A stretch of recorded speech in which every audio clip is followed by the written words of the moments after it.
Então vamos iniciar definindo o que é o aconselhamento bíblico. Já foi feito isso, mas eu quero repetir aqui. O que é o aconselhamento bíblico? É uma orientação que se presta a uma pessoa nas decisões que este deve tomar com relação às escolhas ou quanto à solução de pequenos desajustes de conduta. Na maioria das vezes, quando a pessoa ela busca um aconselhamento bíblico, ela na verdade não busca uma orientação, ela busca alguém para resolver a sua vida, resolver os seus problemas. Na maioria das vezes é isso que acontece. As pessoas elas não entendem que o conselheiro bíblico, ele não é um guru espiritual que tem todas as respostas para os dilemas que aquela pessoa está enfrentando. E muitas vezes a pessoa, ela deixa que a situação, ela se agrave, se evolua até um grau que as consequências, elas serão inevitáveis. E se essa pessoa buscasse antes do agravamento da situação, uma ajuda, uma direção, um conselho, muitas coisas poderiam ser dirimidas, muitas coisas poderiam ser evitadas. Mas, às vezes, a pessoa ela deixa que a situação se agrave por demais, e aí ela busca, na maioria das vezes, o pastor ou um líder espiritual, para que aquela pessoa dê a ela a solução para a sua vida. Diga para ela o que ela precisa fazer ou como ela vai sair daquela situação embaraçosa. Mas o aconselhamento bíblico, ele não diz respeito a isso. Como a própria definição nos é colocada, o aconselhamento bíblico é um direcionamento. Ele é uma orientação bíblica. Então o conselheiro bíblico, ele não deve estar imprimindo sua opinião sobre determinada questão ou situação, mas ele deve invocar as Escrituras. Não é o que eu quero, o que eu penso, o que eu acho, mas o que a Bíblia diz sobre isso. Então, comumente, quando as pessoas me pedem conselhos, e eu, particularmente, eu gosto demais dessa parte. Particularmente, é dos atos pastorais que mais me dá prazer em fazer. Até mais do que pregar, é aconselhar.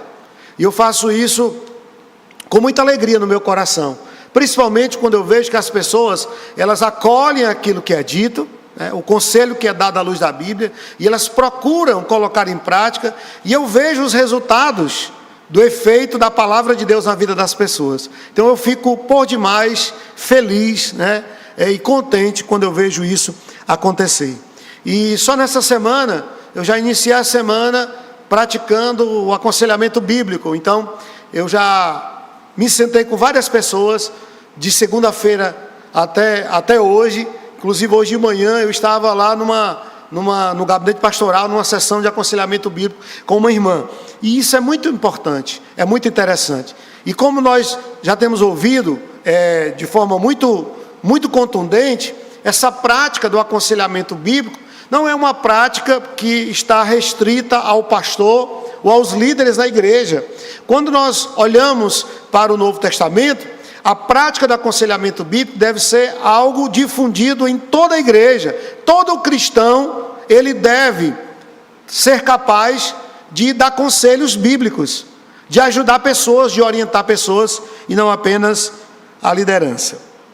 Então, a principal estratégia de um conselheiro cristão é ajudar seus ouvintes a substituírem o erro com a verdade bíblica em suas vidas cotidianas. Eles sabem que a verdade, quando conhecida, acreditada e obedecida, liberta as pessoas. Quando as pessoas são libertas, os conselheiros estão cumprindo o seu verdadeiro chamado. Então, os conselheiros são apenas instrumentos de Deus na vida das pessoas. Eles ajudam, auxiliam. E na maioria dos casos, as pessoas, elas não conseguem dar solução ou encontrar a solução dos seus dilemas e das suas questões pessoais. Por quê? Porque existe um fator emocional envolvido aí.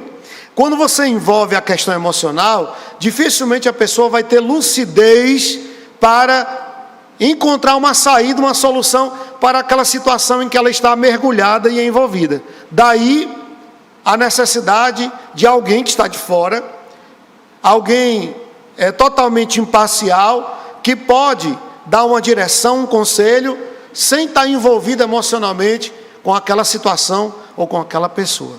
Então é importante nós termos essa humildade de buscar ajuda, de buscar conselho, de ouvir pessoas maduras, pessoas que são piedosas, que podem nos orientar. E isso não significa dizer que você não é um cristão maduro. Pelo contrário, quando você busca conselho e ajuda, você está demonstrando que é maduro. Porque um cristão maduro, ele é humilde para reconhecer quando ele precisa de ajuda, quando ele precisa de orientação. Em Provérbios capítulo 15, verso 22, o sábio diz: onde não há conselho, fracassam os projetos, mas com os muitos conselheiros há bom êxito. Então, quando alguém não tem um coração ensinável para ouvir, para buscar ajuda, quando não tem humildade para ouvir os outros, ou até às vezes busca um conselho, mas fica ofendido quando o conselheiro não concorda com ele, ou não diz o que ele quer ouvir. Então, quando nós buscamos conselho, nós devemos estar com o coração aberto para ouvir o que Deus tem a falar na sua palavra através do conselheiro, e não fazer coro ao que sentimos, pensamos ou julgamos por certo. E eu gostaria de destacar aqui, pelo menos, 3 considerações sobre o aconselhamento bíblico. Primeiro, o aconselhamento é tão relevante que pode afetar definitivamente a vida de uma pessoa. E esse é o caso que nós podemos acompanhar em 2 Crônicas, no capítulo de número 10. O que é que acontece ali? Os irmãos devem lembrar que quando Salomão, ele morre, o seu filho Roboão, ele torna-se o quê? O rei de Israel. E Salomão, para poder construir muita coisa, para conquistar muita coisa, ele impôs muito tributo ao povo. Então a carga tributária na época de Salomão, do seu reinado, era uma carga pesada. Então quando ele morre, o que é que acontece? Os príncipes se reúnem e eles são insuflados por um dos príncipes, que na verdade era servo de Salomão, por nome de Jeroboão. E eles vão até o novo rei, até Roboão. E eles vão até o rei para quê? Pedir que ele alivie a carga tributária, porque estava muito difícil.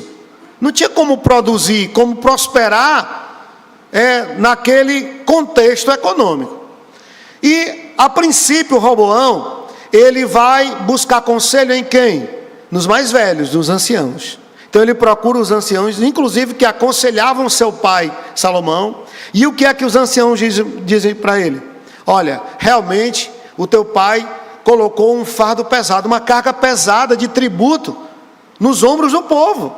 E o povo está cansado, né, dessa realidade. Então alivia, atende o pedido deles.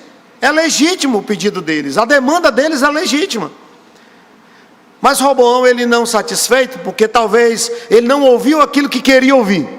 E o que é que ele faz? Ele vai buscar conselho nos seus amigos, jovens da sua idade, que não tinham nenhum tato, nenhuma experiência, nenhuma autoridade. E o que é que os seus amigos o aconselham a fazer? Olha, se o teu pai colocou um peso tributário sobre eles, eu aconselho, nós, na verdade, né, que eram os amigos dele, aconselhamos você a colocar um peso mais pesado ainda.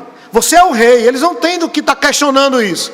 Então, que o seu dedo possa ser mais pesado do que a mão de seu pai, Salomão. Vocês sabem o que acontece? A quem ele dá ouvidos? Se aos anciãos, experientes, maduros, ou aos jovens, totalmente imaturos?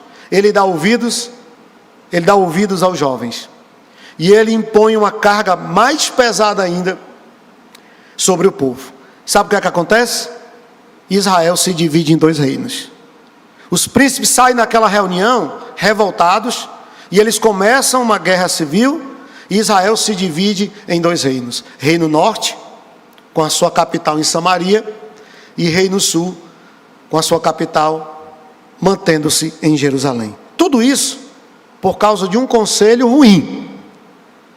Então nós temos uma responsabilidade muito grande quando nós aconselhamos alguém, porque se a pessoa der ouvidos ao conselho, e se o conselho não for bom, corre o risco de nós implicarmos o futuro daquela pessoa, a vida daquela pessoa. Então nem todo bom amigo é um bom conselheiro, e a história de Roboão, ela corrobora isso. Ele tinha amigos, talvez como amigos eles eram bons, mas não eram bons conselheiros. Nem todo amigo é um bom conselheiro.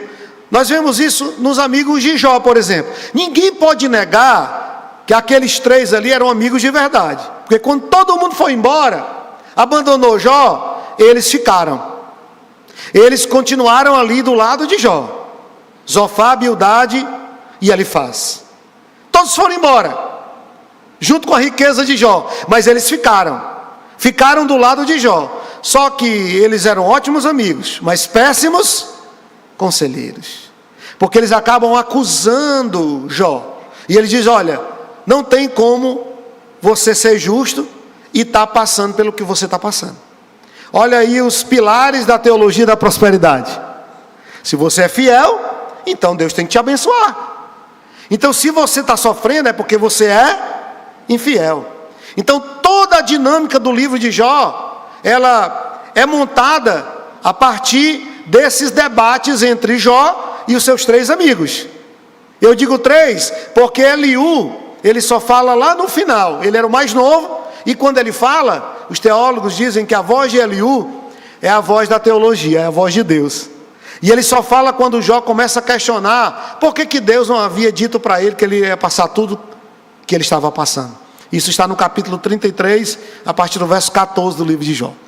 Então nós temos aí um exemplo de que nem todo bom amigo é um bom conselheiro. Com toda boa intenção, às vezes um amigo, ele está comprometido emocionalmente pelo que você está passando e vivendo, e ele pode muito bem dar um conselho movido pela emoção e pelo coração, e não pela palavra, pelas escrituras sagradas. E uma outra consideração importante é que existe uma distinção entre discipulado e aconselhamento. Qual é essa distinção? O discipulado é algo contínuo e permanente, por toda a sua vida. Talvez você deve ter aprendido até de forma errada, que o discipulado é um curso que se dá para quem se converte. Então o novo convertido, ele tem aquele período em que ele tem que ser discipulado, ele tem que aprender sobre a Bíblia, sobre a igreja, para se preparar para o batismo, e aí depois que ele se batiza, ele não precisa mais de discipulado, então ele vai ter que se virar agora, não é assim? Mas isso está totalmente equivocado, não tem nada a ver com o projeto de Cristo para o discipulado. O discipulado, ele só termina quando nós formos promovidos para a glória. O discipulado não tem fim, ele é um projeto para toda a vida.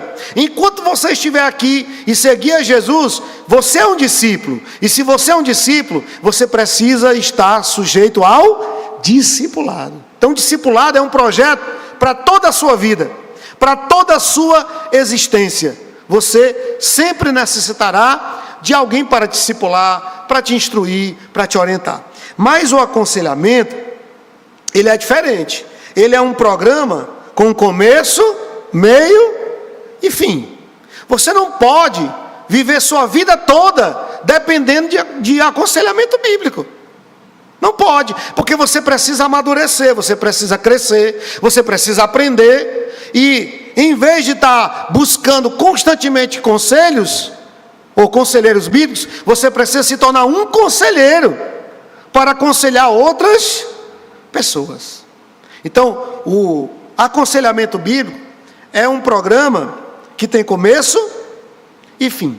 Até que você supere aquela situação, até que você resolva aquela questão, você vai necessitar de bons conselheiros para te orientar em todas as etapas do processo. Os irmãos estão entendendo, amém?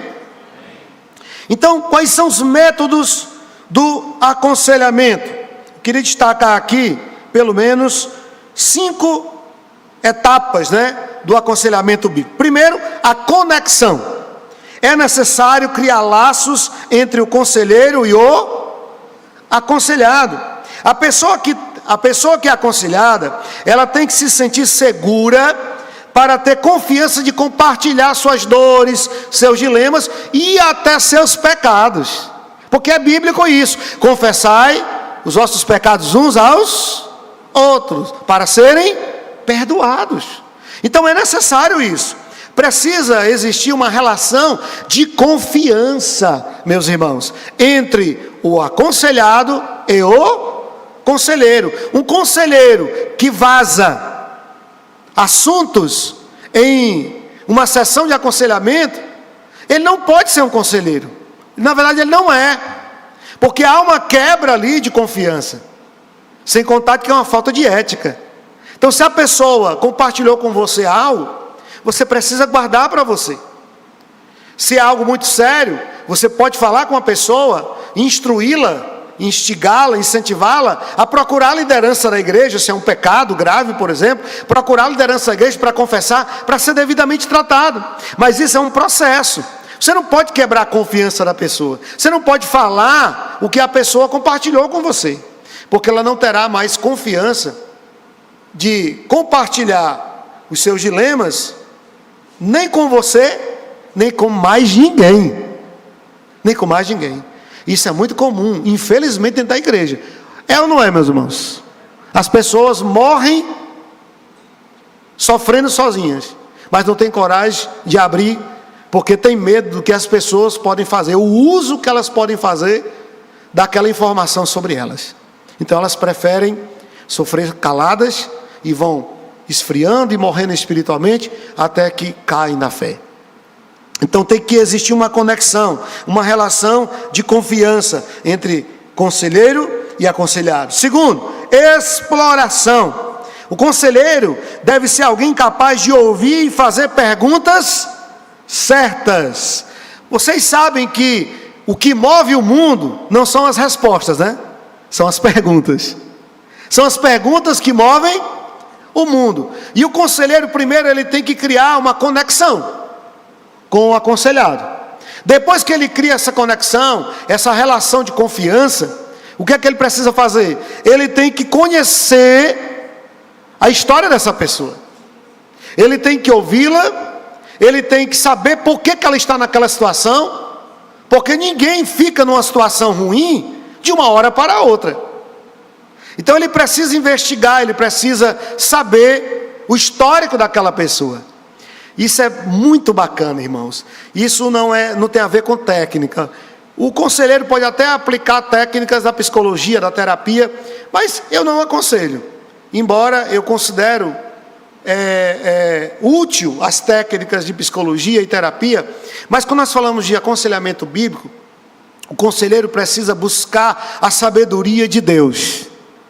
A sabedoria de Deus para saber fazer as perguntas certas, para que aquela pessoa possa se abrir e ela possa saber por que ela está naquela situação. Porque todas as vezes que acontece isso, é o aconselhado que acaba tendo as respostas daquela situação. E no final, eu digo, você se ouviu? Você estava se ouvindo quando você falou para mim isso e isso? Você entende por que você está nessa situação? Porque o seu casamento está assim? Porque a sua vida está assim? Ontem mesmo foi uma situação dessa, quando eu atendi um casal. E aí eu comecei a fazer algumas perguntas, e eles bem fechados. bem resistentes, na defensiva, né? E eu comecei a instigar e fazer algumas perguntas, e aí de repente um deles abriu. E aí o outro abriu também. E aí eu percebi, eu consegui identificar onde estava a raiz do problema ali, naquela relação daquele casal. E é interessante porque a raiz do problema está na forma, no trato em que cada um tem diferente com o filho mais velho. E isso acabou gerando atrito entre eles e a coisa foi evoluindo, e eles não conseguem mais resolver por eles sozinhos essa situação. Então isso é muito bom, é muito bacana, né? Depois que ele chegou em casa, ele me mandou uma mensagem no WhatsApp me agradecendo, dizendo que a conversa tinha sido muito proveitosa, dizendo que Deus tinha falado muito com ele ali naquele bate-papo, naquela conversa. E como eu disse para os irmãos, eu fico muito gratificado quando isso acontece, porque toda a glória é para o Senhor Jesus, né? É o Senhor que fala, é Ele que se manifesta através de nós que somos meros vasos de barro, porque toda a glória é dele. Mas isso é muito bacana, para os irmãos perceberem a importância, a relevância do aconselhamento bíblico, meus irmãos. Não podemos desconsiderar o valor e a importância do aconselhamento bíblico, ok? Então é importante você fazer as perguntas certas, para você entender ali todo o histórico, o contexto daquele casal, daquela família ou daquela pessoa. Terceiro, planejamento. O conselheiro precisa ser alguém com visão ampla, capaz de perceber o que acontece em volta do problema que está sendo tratado, hábil para sugerir planos e construir projetos com o aconselhado, sem impor ideias ou com o máximo respeito pela pessoa. É necessário dar esperança e estabelecer um alvo orientando no processo. Nem sempre é fácil aconselhar, porque as pessoas, elas têm os seus pressupostos. Quando elas vão para a sessão de aconselhamento, muitas vezes elas vão com seus pressupostos, com seu orgulho, e elas não querem abrir mão daquilo ali. E fica aquela luta, e aí o conselheiro não pode impor isso, ele tem que ir com graça, e falando para aquela pessoa, para que ela consiga perceber, enxergar, né, o seu erro. E isso é muito comum quando eu estou em gabinete pastoral com um casal, porque quase nunca o cônjuge reconhece que está errado, quase nunca. Sempre, em via de regra, um fica acusando o outro, um fica colocando a culpa da realidade do seu casamento fracassado no outro, porque o outro faz isso, o outro faz aquilo, o outro é assim. Quase nunca eu vejo alguém reconhecendo que errou, alguém reconhecendo que o casamento não está bom, porque ele faz isso ou ela faz aquilo.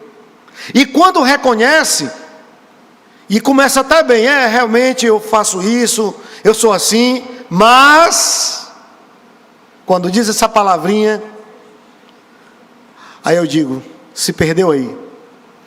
Porque esse mas é a justificativa para os erros daquela pessoa. É ela tentar terceirizar a responsabilidade. Realmente eu sou assim, mas eu sou assim porque...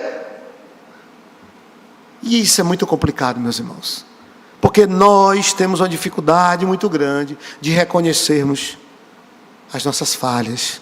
Eu costumo dizer que nós somos justiceiros dos pecados alheios e cheios de compaixão e misericórdia pelos nossos próprios. Quando é o outro que falha, quando é o outro que peca, a casa cai. É a terceira guerra mundial. Mas quando sou eu, não, aí eu relativizo a responsabilidade. Então a gente precisa ter essa sensibilidade para levar a pessoa a uma reflexão. E é lógico que eu estou falando aqui de métodos e técnicas, mas tudo isso tem que estar sujeito à cruz de Cristo, à oração, à consagração, porque palavras bonitas, bem colocadas, não vão resolver dilemas e conflitos. se não tiver uma intervenção da graça de Deus ali. Se essa pessoa não foi iluminada pela graça para reconhecer os seus pecados, a sua responsabilidade pessoal, jamais essa pessoa conseguirá sair dessa situação. Depois vem o desenvolvimento. Quando o conselheiro é capaz de fazer acompanhamento, sabe cobrar o cumprimento de tarefas sem ofender e sem enfraquecer o processo. O aconselhamento não deve ser um momento de lançar palavras no ar, de termináveis lamúrias, e sim um projeto que culmina em ação. Eu já me recusei a atender uma pessoa da igreja. Hoje esse casal não está mais aqui. E eu concluo hoje que eles se acostumaram a viver desse jeito. Sabe aquela música? Entre tapas e beijos? Pois é, esse casal, eles fazem dessa música o seu ideal de vida conjugal. E eles viviam nessas. E aí quando tinha uma briga, uma discussão lá, um pouco acalorada, aí ele pegava a aliança, tirava do dedo. Inclusive eu torci a minha, porque na construção aqui, ela ficou toda empenada e está apertando o meu lindo dedinho. E eu estou esperando aí para poder consertá-la. Mas ele pegava a aliança e jogava, né, fora, e dizia, não quero mais saber. Aí ela, pastor, dá para vir aqui? E eu fui lá umas 3 vezes, apartar a briga. E aí, todas as vezes que eu fui, eu ouvi um, ouvi o outro. E é lógico que na terceira vez era só, vale a pena ver de novo, né? Era só repetição, era um remake. Mesma situação, não mudou nada. E as 3 vezes eu repeti os mesmos princípios. Vocês precisam fazer isso e vocês precisam fazer aquilo, porque o problema está aqui e aqui. Vocês querem resolver ou não? Não, queremos. Então vocês precisam fazer isso e aquilo. E aí uma das vezes eu estava chegando no açaí, olha só, no meu sagrado açaí, né? Chegando no açaí, a criatura liga para mim, pastor, dá para vir aqui? Eu disse, irmã, vocês fizeram alguma coisa que eu orientei? Isso lá pela 10ª vez. Não. Pois, irmã, me desculpe, mas eu não vou. Porque tudo que eu tinha para dizer, eu já disse. Quando vocês começarem a colocar em prática o que foi orientado, o que a Bíblia diz para fazer, aí eu volto aí. Porque tem pessoas que se acostumam, irmãos. O ser humano se acostuma com tudo, inclusive com o que é ruim. Tem gente que se acostuma com isso aí. E se morde e assopra interminável. Então, o conselheiro precisa dessa autoridade, desse discernimento, para cobrar que a pessoa faça a sua parte. Que a pessoa cumpra a sua parte. Então, aplicar tarefas, dar ali tarefas de casa para fazer, e cada um fazer a sua parte, e certamente haverá uma mudança. Por último, a conclusão. Não se pode criar um ciclo de dependência, porque é isso que acontece muito na igreja. Teve uma briga, olhou um para o outro, estressado, já liga logo. Vem aqui para resolver aqui o problema, porque fulano fez careta para mim. Não é assim? Então cria uma relação de dependência emocional e espiritual. Não se pode criar um ciclo de dependência. O aconselhamento deve ter um começo, um meio e um fim. A pessoa tem que sair dali. Tem que sair daquele círculo, né? Porque tudo começa com um ciclo. Se você não fecha ciclos, você vai cair num círculo. E aí vai ficar aquele déjà vu, né? Não tem fim, é o loop. E aí se você não pular fora do círculo, a sua vida vai virar um circo. Um picadeiro. Então a gente precisa ir finalizando as coisas e resolvendo. E a maioria de nós sabemos onde está o problema e como resolver. Mas falta uma dose de cristianismo, força de vontade, para fazer aquilo que precisa ser feito, para resolver aquilo que precisa ser resolvido. Porque a maioria dos problemas, e eu volto aqui para os dilemas conjugais, que é o que eu lido mais, quase que constantemente, aliás, quase que diariamente, né? Na maioria das vezes, são problemas pequenos. E as pessoas transformam numa grande tempestade, um grande problema. Porque não querem resolver, não têm humildade para reconhecer suas falhas, para buscar ajuda e para tentar resolver.